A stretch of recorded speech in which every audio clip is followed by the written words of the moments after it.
हाँ जी दोस्तों, स्वागत है तुहाडा सारिਆਂ ਦਾ ਸਟੱਡੀ ਫਾਈਟਰਸ ਦੇ ਵਿੱਚ। ਇਸ ਕਲਾਸ ਦੇ ਵਿੱਚ ਅੱਜ ਅਸੀਂ ਸ਼ੁਰੂ ਕਰਨ ਜਾ ਰਹੇ ਹਾਂ ਜੀ ਸੂਫੀ ਕਾਵਿ। ਸੂਫੀ ਕਾਵਿ ਦਾ ਜੋ ਟੌਪਿਕ ਹੈ ਇਸ ਦੇ ਵਿੱਚ ਸ਼ੇਖ ਫਰੀਦ, ਬੁੱਲੇ ਸ਼ਾਹ, ਸ਼ਾਹ ਹੁਸੈਨ ਇਹਨਾਂ ਦੇ ਨਾਮ ਜ਼ਿਕਰਯੋਗ ਨੇ। ਇਹਨਾਂ ਦੇ ਵਿੱਚੋਂ ਤਾਂ ਕੁਐਸਚਨ ਬਣੇਗਾ ਹੀ, ਕੋਈ ਡਾਊਟ ਨਹੀਂ। ਪਰ ਇਸ ਤੋਂ ਬਿਨਾਂ ਹੋਰ ਜੋ ਕੁਐਸਚਨ ਬਣਦੇ ਨੇ ਉਹ ਸੂਫੀ ਕਾਵਿ ਦੇ ਜਾਣ ਪਛਾਣ ਵਾਲੇ ਟੌਪਿਕ 'ਚੋਂ ਬਣਦੇ ਨੇ। ਸੂਫੀ ਕਾਵਿ ਦਾ ਅਰਥ ਕੀ ਹੈ, ਮੀਨਿੰਗ ਕੀ ਹੈ, ਇਸ ਦੀਆਂ ਕਿਹੜੀਆਂ ਕਿਹੜੀਆਂ ਅੱਗੇ ਇਸ ਦੇ ਵਿੱਚ ਪਾਬੰਦੀਆਂ ਨੇ, ਕਿਹੜੇ ਕਿਹੜੇ ਸਿਧਾਂਤ ਨੇ, ਉਹਨਾਂ ਦੇ ਵਿੱਚੋਂ ਵੀ ਕੁਐਸਚਨ ਬਣਦਾ ਹੈ। ਪੇਪਰ ਸੈੱਟ ਕਰਨ ਵਾਲੇ ਦਾ ਮਾਈਂਡ ਸੈੱਟ ਇਹ ਚੀਜ਼ ਤੈਅ ਕਰਦਾ ਹੈ ਪੇਪਰ ਸਹੀ ਪਾਉਣਾ ਹੈ, ਸਹੀ ਲੈਵਲ ਦਾ, ਠੀਕ ਲੈਵਲ ਦਾ, ਈਜ਼ੀ ਪਾਉਣਾ ਹੈ ਤਾਂ ਸ਼ੇਖ ਫਰੀਦ, ਬੁੱਲੇ ਸ਼ਾਹ, ਸ਼ਾਹ ਹੁਸੈਨ ਇਹਦੇ 'ਚੋਂ ਕੁਐਸਚਨ ਬਣ ਜੂਗਾ, ਕੋਈ ਦਿੱਕਤ ਨਹੀਂ ਆਉਂਦੀ। ਪਰ ਤੁਹਾਡੇ ਪੇਪਰ ਦੇ ਵਿੱਚ ਲਗਭਗ 7-8 ਕੁਐਸਚਨ ਸੈੱਟ ਕਰਨੇ ਨੇ ਤਾਂ ਕਈ ਵਾਰ ਕੀ ਹੁੰਦਾ ਹੈ ਕਿ ਇਸ ਦੇ ਮੀਨਿੰਗ ਦੇ ਵਿੱਚੋਂ, ਅਰਥ ਦੇ ਵਿੱਚੋਂ ਹੀ 3 ਤੋਂ 4 ਕੁਐਸਚਨ ਨਾਲ ਲਏ ਜਾਂਦੇ ਨੇ। ਠੀਕ ਹੈ, ਜਦੋਂ ਪੇਪਰ ਨੂੰ ਵਧੀਆ ਲੈਵਲ 'ਤੇ ਜਾ ਕੇ ਸੈੱਟ ਕਰਨਾ ਹੋਵੇ, ਟਫ ਬਣਾਉਣਾ ਹੋਵੇ, ਵਧੀਆ ਲੈਵਲ ਸੈੱਟ ਕਰਨਾ ਹੋਵੇ ਤਾਂ ਦੇਖੋ ਜੀ, ਗੱਲ ਕਰਾਂਗੇ ਆਪਾਂ ਸੂਫੀ ਕਾਵਿ ਦੀ। ਸੂਫੀ ਦੇ ਮੀਨਿੰਗ ਨੂੰ ਲੈ ਕੇ ਕਾਫੀ ਜ਼ਿਆਦਾ ਮਤਭੇਦ ਨੇ। ਹਰ ਇੱਕ ਵਿਦਵਾਨ ਨੇ ਆਪਣੇ ਅਕੋਰਡਿੰਗ ਇਸ 'ਤੇ ਅਰਥ ਕਰਨ ਦੀ ਕੋਸ਼ਿਸ਼ ਕੀਤੀ ਹੈ, ਉਹਨਾਂ ਨੂੰ ਵੀ ਸਮਝਾਂਗੇ। ਦੇਖੋ ਜੀ, ਸੂਫੀ ਕਾਵਿ, ਸੂਫੀ ਇੱਕ ਮਤਲਬ ਉਸ ਸਮੇਂ ਧਾਰਨਾਵਾਂ ਜੋ ਚੱਲੀਆਂ ਉਸ ਨੂੰ ਮੰਨਣ ਵਾਲਾ ਜੋ ਵੀ ਵਿਅਕਤੀ ਸੀ ਉਸ ਨੂੰ ਸੂਫੀ ਕਿਹਾ ਜਾਂਦਾ ਸੀ। ਜਿਵੇਂ ਕਿ ਇਸ ਦੇ ਵਿੱਚ ਆਪਾਂ ਸ਼ੇਖ ਫਰੀਦ ਜੀ, ਬੁੱਲੇ ਸ਼ਾਹ, ਸ਼ਾਹ ਹੁਸੈਨ ਇਹਨਾਂ ਨੇ ਰਚਨਾਵਾਂ ਕਰਨੀਆਂ ਸ਼ੁਰੂ ਕੀਤੀਆਂ ਆਪਣੀਆਂ ਧਾਰਨਾਵਾਂ ਦੇ ਅਕੋਰਡਿੰਗ, ਆਪਣੇ ਵਿਸ਼ਿਆਂ ਦੇ ਅਕੋਰਡਿੰਗ।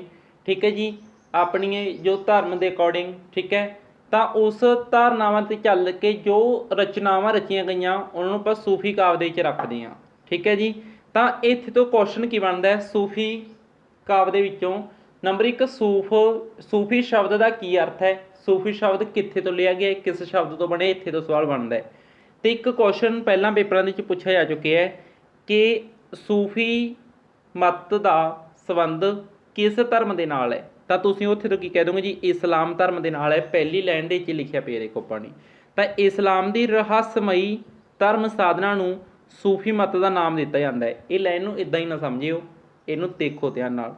ਇਹ ਵੀ ਪੁੱਛਿਆ ਜਾ ਸਕਦਾ ਹੈ ਕਿ ਇਸਲਾਮ ਧਰਮ ਦੇ ਵਿੱਚ ਜਿਹੜਾ ਸੂਫੀ ਮੱਤ ਹੈ ਨਾ, ਉਹ ਕਿਸ ਤਰ੍ਹਾਂ ਦੀਆਂ ਧਾਰਨਾਵਾਂ ਦੇ ਨਾਲ ਸੰਬੰਧਿਤ ਸੀ, ਤਾਂ ਰਹੱਸਮਈ। ਠੀਕ ਹੈ, ਰਹੱਸਵਾਦ ਦੇ ਨਾਲ ਸੰਬੰਧ ਹੈ, ਇੱਥੇ ਦੇ ਵੀ ਕੁਐਸਚਨ ਬਣ ਸਕਦਾ ਹੈ। ਠੀਕ ਹੈ, ਤਾਂ ਹੁਣ ਇਹਨਾਂ ਧਾਰਨਾਵਾਂ ਦੇ ਵਿੱਚ ਜੋ ਵਿਸ਼ਵਾਸ ਰੱਖਦਾ ਸੀ ਉਸ ਨੂੰ ਸੂਫੀ ਕਹਿੰਦੇ ਸੀ। ਠੀਕ ਹੈ ਜੀ, ਇਸ ਚੀਜ਼ ਨੂੰ ਤੁਸੀਂ ਧਿਆਨ ਵਿੱਚ ਰੱਖੋਗੇ। ਹੁਣ ਦੇਖੋ ਕਿ ਜਿਹੜਾ ਸੂਫੀਵਾਦ ਹੈ ਇਹ ਕਿ ਇੱਕ ਮਹੱਤਵਪੂਰਨ ਸੰਕਲਪ ਹੈ ਜੋ ਮੱਧਕਾਲੀ ਯੁੱਗ ਵਿੱਚ ਭਾਰਤ ਵਿੱਚ ਮਤਲਬ ਕਿ ਅਪਣਾਇਆ ਗਿਆ ਅਤੇ ਧਰਮਾਂ ਨੂੰ ਵੱਡੇ ਪੱਧਰ 'ਤੇ ਇਸਨੇ ਪ੍ਰਭਾਵਿਤ ਕੀਤਾ। ਠੀਕ ਹੈ ਜੀ, ਸੂਫੀਵਾਦ ਇਸਲਾਮ ਦਾ ਇੱਕ ਰਹੱਸਵਾਦੀ ਰੂਪ ਹੈ। ਦੇਖੋ ਉਹੀ ਚੀਜ਼ ਮੈਂ ਰਿਪੀਟ ਕਿਉਂ ਕਰ ਰਿਹਾ, ਇੱਥੇ ਤੋਂ ਕੁਐਸਚਨ ਬਣ ਚੁੱਕੇ ਹੈ। ਜਿਹੜਾ ਸੂਫੀਵਾਦ ਹੈ ਉਹ ਇਸਲਾਮ ਦਾ ਕਿਹੜਾ ਰੂਪ ਹੈ, ਤਾਂ ਰਹੱਸਵਾਦੀ। ਠੀਕ ਹੈ ਜੀ, ਤਾਂ ਇਹ ਇਸਲਾਮੀ ਰਹੱਸਵਾਦ ਦਾ ਇੱਕ ਰੂਪ ਹੈ ਜੋ ਤਪੱਸਿਆ ਉੱਤੇ ਜ਼ੋਰ ਦਿੰਦਾ ਹੈ, ਸਾਧਨਾ 'ਤੇ, ਤਪੱਸਿਆ 'ਤੇ, ਹੈ ਨਾ। ਮਤਲਬ ਕਿ ਜਿਵੇਂ ਕਿ ਕੋਈ ਗੁਰੂ ਹੈ ਉਸ ਦੀਆਂ ਕਸੌਟੀਆਂ 'ਤੇ ਉਤਰਨ 'ਤੇ।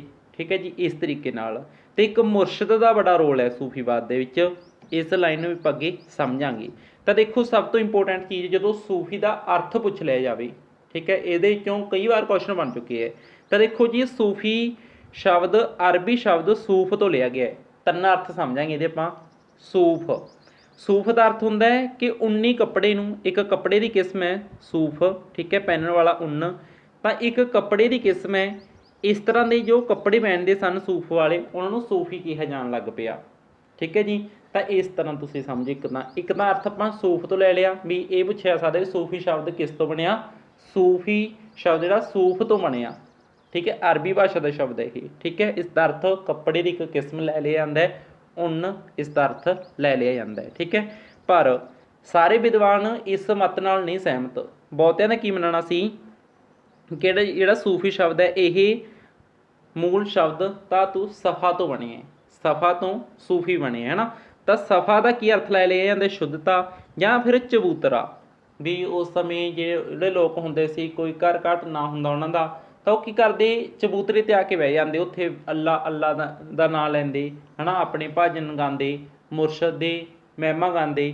ਤਾਂ ਇਸ ਤਰ੍ਹਾਂ ਚਬੂਤਰੇ ਕਰਕੇ ਵੀ ਉਹਨਾਂ ਨੂੰ ਸੂਫੀ ਕਿਹਾ ਜਾਣ ਲੱਗ ਪਿਆ ਸੀ। ਸਫਾ ਸ਼ਬਦ ਨੂੰ ਵੀ ਯਾਦ ਰੱਖਣਾ ਉਸੀ ਨੇ। ਇੱਕ ਸਿੰਪਲ ਇਸ ਦਾ ਅਰਥ ਕੀ ਲੈ ਲਿਆ ਜਾਂਦਾ, ਸਾਫ।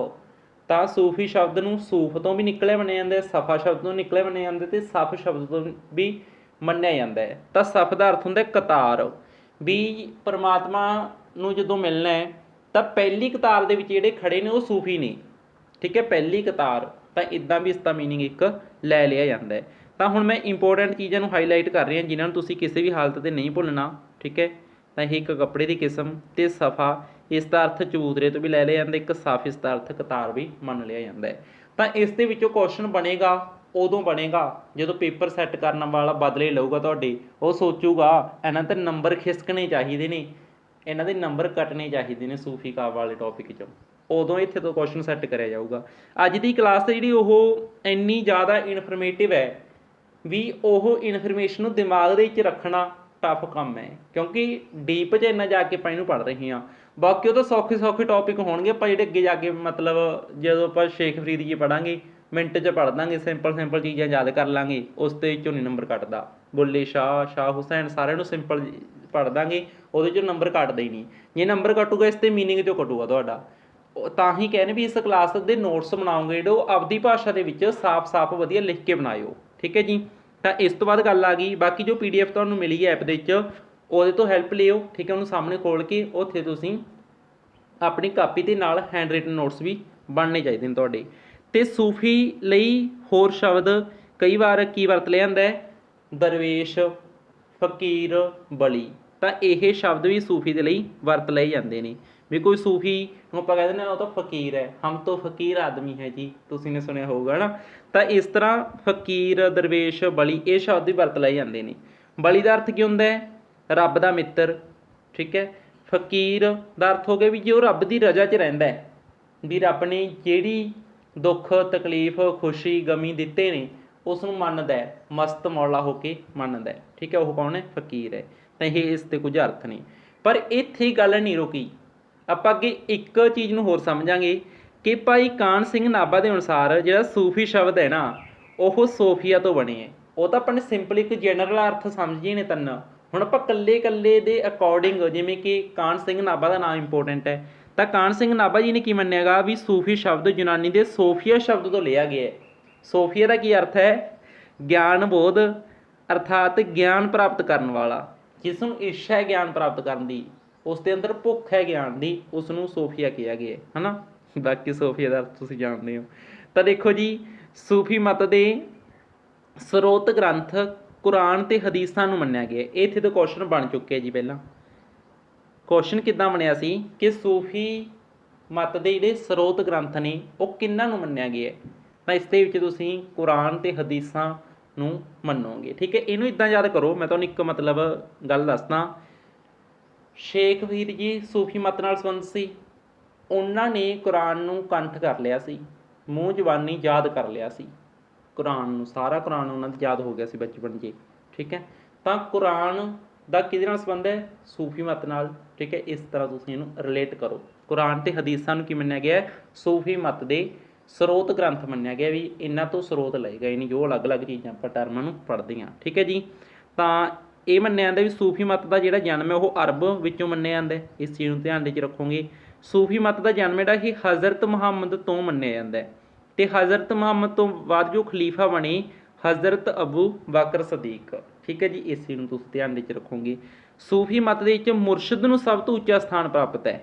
ਇਹ ਚੀਜ਼ ਨੂੰ ਵੀ ਤੁਸੀਂ ਧਿਆਨ ਦੇ ਵਿੱਚ ਰੱਖੋਗੇ। ਮੁਰਸ਼ਿਦ ਸਭ ਤੋਂ ਉੱਚਾ ਹੈ, ਤਾਂ ਹੀ ਮੁਰਸ਼ਿਦ ਨੂੰ ਮਨਾਉਣ ਦੇ ਲਈ ਕੀ ਕੀਤਾ ਜਾ ਰਿਹਾ, ਤਪੱਸਿਆ ਕੀਤੀ ਜਾ ਰਹੀ ਹੈ, ਪਾਬੰਦੀਆਂ ਦੇ ਵਿੱਚ ਰਿਹਾ ਜਾ ਰਿਹਾ ਹੈ, ਉਸ ਦੀ ਭਗਤੀ ਕੀਤੀ ਜਾ ਰਹੀ ਹੈ, ਠੀਕ ਹੈ ਜੀ। ਇਸ ਚੀਜ਼ ਨੂੰ ਤੁਸੀਂ ਧਿਆਨ ਦੇ ਵਿੱਚ ਰੱਖੋਗੇ। ਜੇ ਬੁੱਲੇ ਸ਼ਾਹ ਹੈ ਉਹ ਮੁਰਸ਼ਿਦ ਨੂੰ ਮਨਾਉਣ ਲਈ ਅਲੱਗ-ਅਲੱਗ ਢੰਗਾਂ ਨਾਲ ਘੁੰਗਰੂ ਪਾ ਕੇ ਨੱਚਦਾ ਹੈ, ਠੀਕ ਹੈ।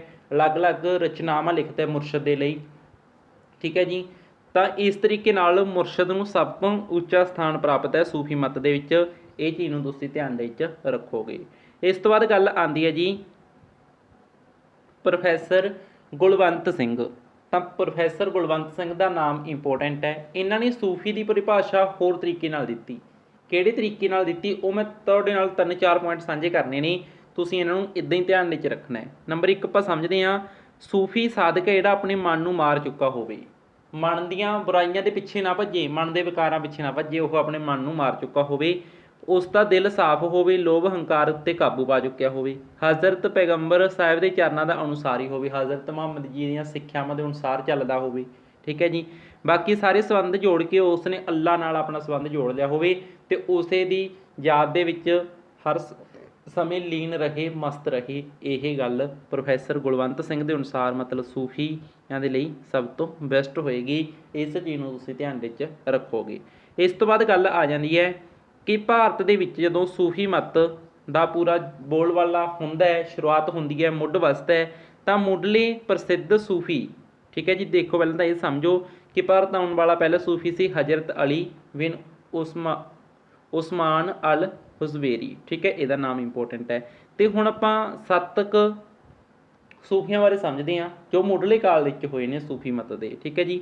ਜਿਵੇਂ ਕਿ ਦੇਖੋ ਹਜ਼ਰਤ ਮੁਈਨੁਦੀਨ ਚਿਸ਼ਤੀ, ਅਜ਼ਮੇਰ ਨਾਲ ਸੰਬੰਧ ਜੁੜਦਾ ਇਹਨਾਂ ਦਾ ਜਾ ਕੇ। ਠੀਕ ਹੈ।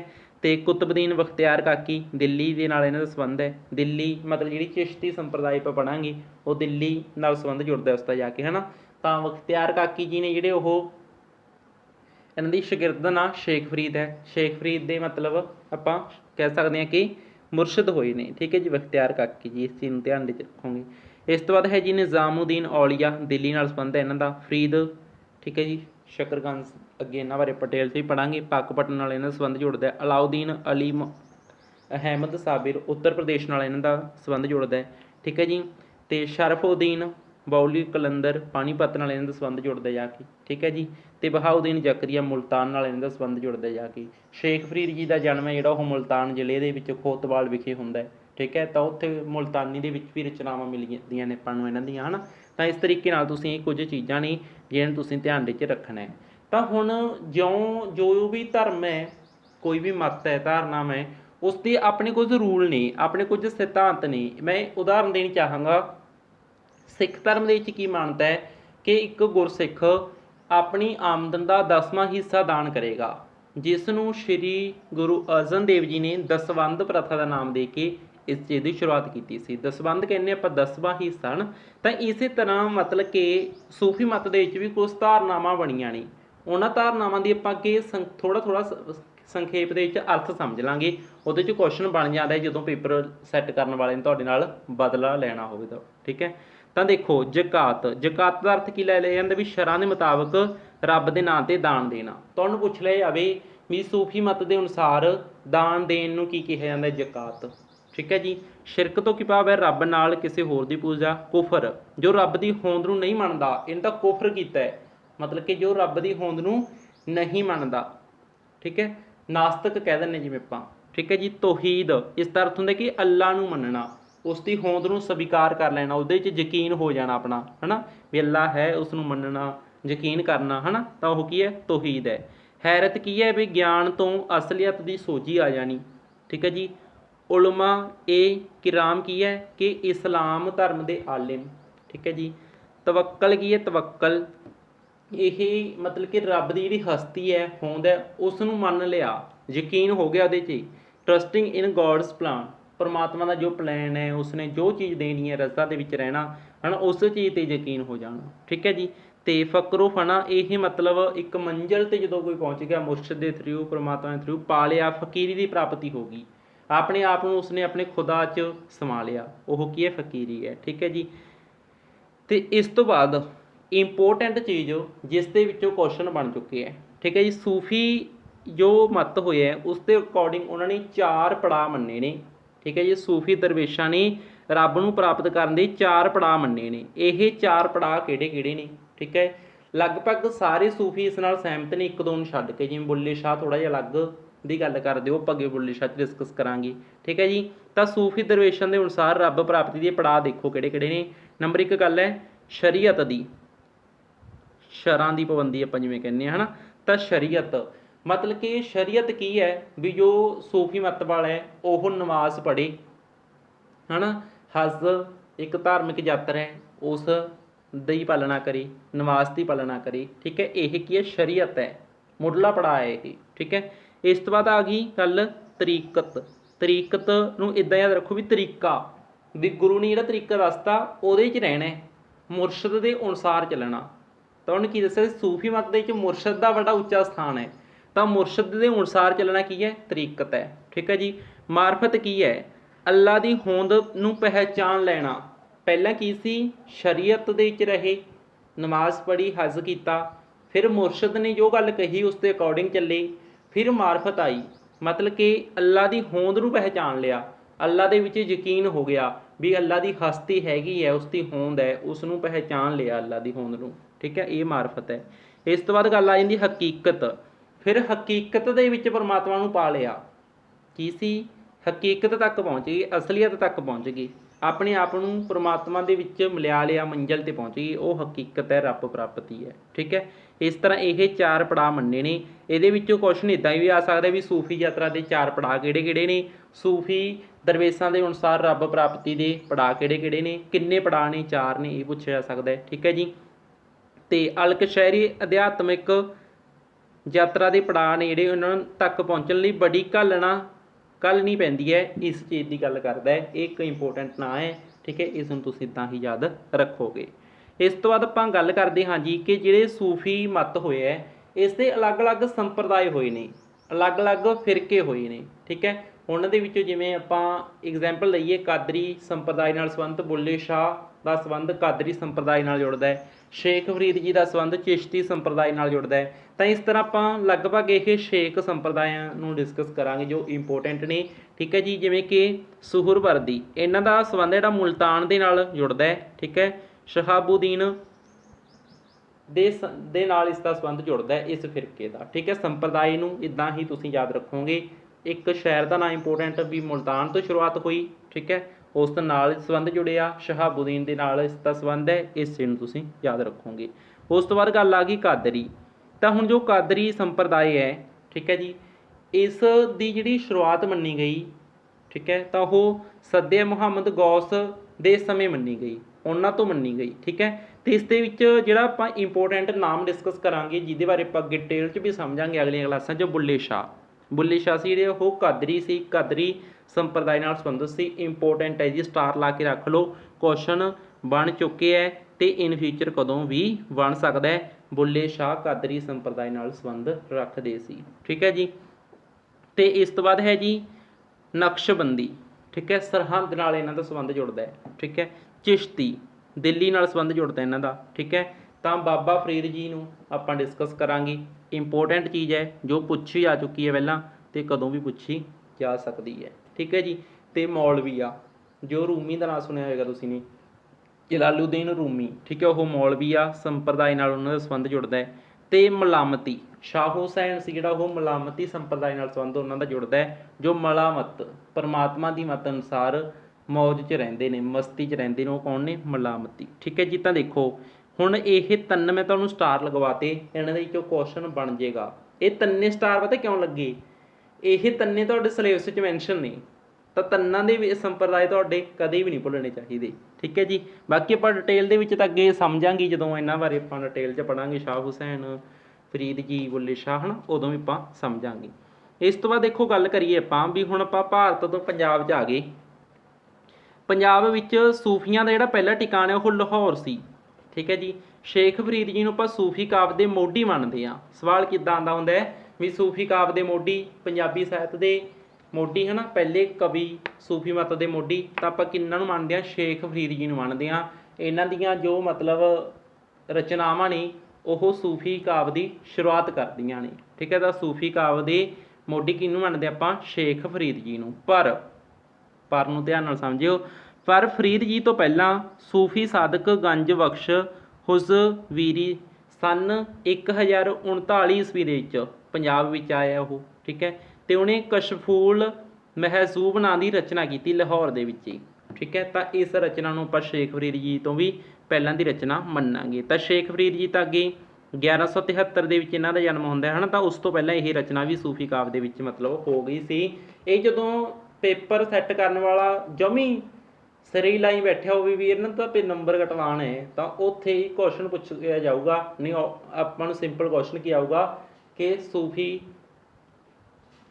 ਸੂਫੀ ਕਾਵਿ ਦੇ ਮੋਢੀ, ਸੂਫੀ ਕਾਵਿਧਾਰਾ ਦੇ ਮੋਢੀ ਕਵੀ, ਹੈ ਨਾ, ਇੱਦਾਂ ਕੁਐਸਚਨ ਬਣੂਗਾ, ਤਾਂ ਉੱਥੇ ਸ਼ੇਖ ਫਰੀਦ ਜੀ ਦਾ ਨਾਮ ਆਪਾਂ ਲੈ ਦਾਂਗੇ।